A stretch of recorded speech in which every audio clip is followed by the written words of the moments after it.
আগামীকাল আমি দুটো ছাত্রকে মাছ দিয়েছি।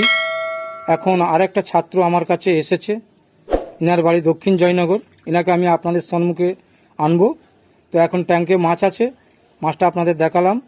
যারা বুটার নিতে চান, যে কোনো স্যারের কাছে ট্রেনিং নিন না কেন, আমার কাছে হোক বা অন্য কোনো স্যারের কাছে ট্রেনিং নিন না কেন, যদি বুটারের প্রয়োজন হয় আপনারা আসবেন, আমি আপনাদের বুটার দিতে পারবো। যতদিন আমি আছি বুটার আমার কাছে আছে, আমি দিতে পারবো। তো চলুন সেই ছাত্রকে আপনাদের আমি দেখাবো আর কিছু বক্তব্য তেনার মুখ থেকে শুনবো। ছাত্রকে আপনাদের আমি দেখাবো বলেছিলাম, তিনি হলে ইনি। তো ইনি আমার কাছে ট্রেনিং নিয়েছে, প্লাস ইনি আমার কাছে বুটার মাছ নেবে। তো আপনাদের আমি সেই জন্য ভিডিওটা করলাম। তো দাদা, আপনার নাম কি জোরে বলবেন? মানিক মন্ডল। বাড়ি কোথায়? বাড়ি জয়নগর। আচ্ছা, ট্রেনিংটা কার কাছ থেকে নিয়েছেন? তোমার কাছ থেকে। আচ্ছা, এখন তাহলে বুটার মাছ আপনি নেবেন। তো মাছগুলো সব নিয়ে গিয়ে আপনি বাচ্চা করে কাকে দেবেন? আমাকে দেবেন কি না বিক্রি করবেন? তোমাকে দেবো, যে বিক্রি হ্যাঁ, যেটা মানে বেশি হবে সেটা আমাকে দেবেন। কেন, যদি রেটটা আপনাদেরও বলছি, আপনারা মাছ নিয়ে ব্রিডিং করে বাচ্চা যখন আপনি করবেন, বাচ্চা করে আপনার এলাকায় বেশি দামে বিক্রি করবেন, যেটা বাকি থাকবে সেটা আমাকে দেবেন। আমি চাই না যে আপনি শুধু আমাকে দিন। দাম আমাকেও একটু হোলসেলের দাম কম হবে, কেন আমি 50,000 1 লাখ মাছ নেবো একসাথে। আর আপনারা রিটেলে 10,000 5,000 যদি বিক্রি করতে পারেন বিক্রি করবেন, বিক্রি করে বাকিটা যেটা থাকবে সেটা আপনারা আমাকে দেবেন। তো দাদাকে আমি মাছ দেবো, আপনারা কতক্ষণ অপেক্ষা থাকুন, আমি মাছটা তুলবো, মাছটা তুলে দাদাকে আমি দেবো। এই ট্যাঙ্কে তো মাছ আছে, পাইপে মাছ আছে।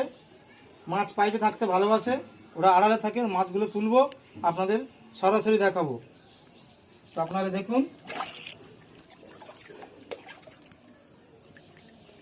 এই যে মাছগুলো আপনাদের আমি দেখাচ্ছি, আশা করি এরকম সবাই দেখাতে পারবেন। দেখুন, এই দেখা, নিচে নিচে করুন, নিচে নিচে নেবে দাও, ছেড়ে দাও, ছেড়ে দাও, ছেড়ে দাও, ছেড়ে দাও, ছেড়ে দাও, দেখা ভালো করে দেখা যাচ্ছে।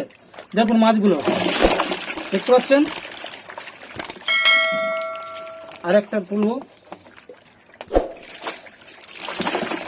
দেখতে পাচ্ছেন মাছগুলো। আবার এই পাইপগুলো দিয়ে দেবো, এই পাইপের মধ্যে মাছ ঢুকবে। দাদাকে মাছ এবার আমি গুনে দেবো, এবার তুমি। আর বাবু, মাছগুলো খুব চালাক চেষ্টা মাছ, তো তুলতে গেলে কাঁটা মাছ তো হ্যাপা আছে। মাছ তুলে দিয়েছি দাদাকে, এই এটি দাদাকে মাছ দিয়ে দিয়েছি। দাদা নিয়ে এবার বাড়ি যাবে। তো আপনারা যে যেখান থেকে দেখছেন, যদি আপনাদের বুড়ার মাছ লাগে, বুড়ার মাছ নেবেন। আর এখন সিজন, এই সুযোগে ট্রেনিংটা নিয়ে নিন, নিয়ে ব্যবসা করুন। সমস্ত মাছ আমাকে দিন, বা আপনারা অন্য জায়গায় বিক্রি করতে পারবেন। এই সুযোগ সবসময় পাবেন না। আমি যেসব ছাত্রদের নিয়ে আমি ট্রেনিং নিই, তাদেরই ভিডিও আমি করি, আমি ফেক ভিডিও করি না, ফেক আমার পছন্দ নয়। তো আপনাদের ভালো জিনিস আমি প্রোভাইড করছি, আপনারা যদি বেছে নিতে পারেন তো আপনাদের ভালো। তো এই বলে আমি আমার বক্তব্য শেষ করলাম।